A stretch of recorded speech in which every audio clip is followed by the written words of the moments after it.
People, 7.7 billion to be exact, and 3 times the births and deaths. Fact. Someone is born every time that I clap. Look to science and math, then the facts cannot be ignored. We're soon to have diseases and famine galore. As people die later and sooner are born, overpopulation is already at our front door. One option for population is now to restore our people in numbers to what they once were. Such was a policy created of immense strength and rigor to stem the tide of children, and an oath that China swore. A policy which limited couples to 1 child and enlisted strong enforcement, styled with finality. China hoped to change the culture to one-child totality. But by quota and statistics can we become blind? And when has the government crossed the line? When government officials become serpentine, sneaking among those citizens and attempting to undermine the law. But many children will surely be the downfall of our time, ensuring imminent death as opposed to a decline. The way for us to survive is to draw in the snow a dark port wine red line, right? Is it moral, is it right to do anything to meet a quota, erudite?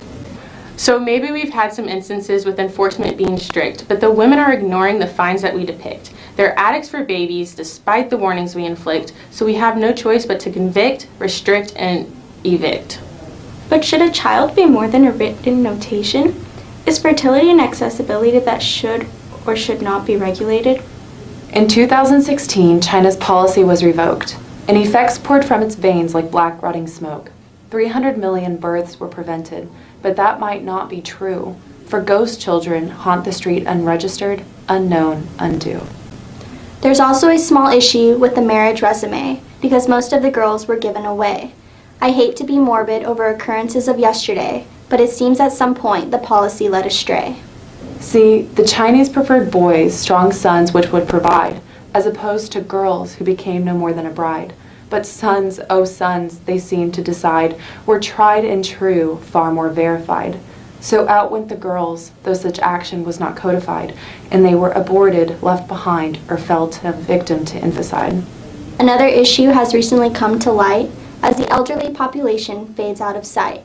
The workforce is dwindling, and without new workers, it cannot be all right. So China's wounds are extensive, but now let's flip the switch and see what went well before we make our pitch. And the girls? Oh, the girls, well, lots of them held on, adopted, and in better places than they had never gone.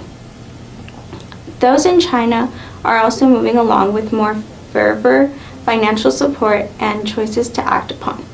And of course, the crowning jewel, the population decreased drastically thanks to this rule. So now the ball is up for grabs. The one-child policy had results, some good and some bad.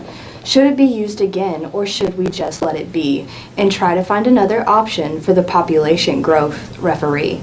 One-child policy was possible in China due to their government type. But when communism's not in play, could it still be a prototype? Liberal or conservative, old, young, white, or black? Could America do the same without having a panic attack? Population growth is wicked and a problem, no doubt. But what happens next once our resources run out? Could we follow through when it's people we're talking about? See, the issue with our consumption, our take, is that we do so ignoring all others' sake. Tell me what you think, but it seems pretty selfish and foolish and cruel if we sacrifice the future for one more tank of diesel fuel. We're low on options and time, don't forget, unless you're willing to bet on environmental population roulette. There's 2 choices, and neither are fun. Adopt a policy, China offered one, or wait for the commons to overtake everyone.